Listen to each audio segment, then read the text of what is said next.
کەرنەڤاڵی بەڕەنکۆیا یەکێکە لە گرنگترین ئاهەنگە فولکلۆریەکانی کۆلۆمبیا و یەکێکە لە گەورەترین کەرنەڤاڵەکانی جیهانیش.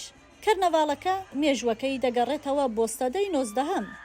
کەرنەڤاڵی بەڕەنکۆیا گرنگترین فیستیڤاڵی کلتوریە بەهۆی هەمە چەشنەکەیەوە، بەهۆی گشتگیریەکەیەوە، بەهۆی جۆراوجۆریەکەیەوە، بەرهەمی تێکەڵبوونی گروپی سێنەتەوەیە.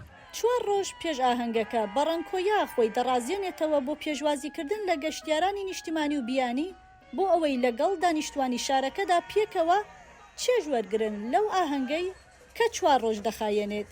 ڕەنگە جەنگەکان بە گوڵ دەست پێ بکەن، جەنگەکان بە تەپڵ و مۆسیقا و کۆبوونەوە و باوەشکردن بە یەکدا دەست پێ بکەن، هەرگیز جارێکی دیکە بە توندی تیژی دەست پێ ناکەنەوە.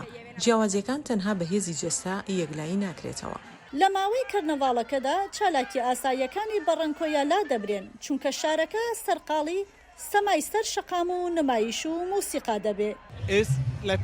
کەرنەڤاڵ دەربڕینێکی خۆشی و یەکێتی و خۆشەویستێکی زۆرە بۆ وڵاتەکەمان و بەتایبەتی بۆ بارانکیولا. بە درێژایی ساڵەکە تاقیکردنەوەی بەهێز دەکەین بۆ چێژوەرگرتن لە هەر یەکەیان و هەموو بیانیەکان و هەموو خەڵکی بەڕەنکۆیا و جیهان بابێن بۆ ئێرە و چێژ لەم نمایشە گەورەیە وەربگرن. کەرنەڤاڵی بەڕەنکۆیا سەمای وەک پاڵۆتیۆی ئیسپانی، کۆنگۆی ئەفریقی و میکۆمیکای ڕەسەن لەخۆ دەگرێت.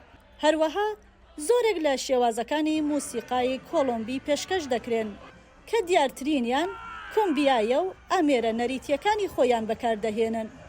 بەفراوی نووری، دەنگی ئەمریکا، واشنگتن.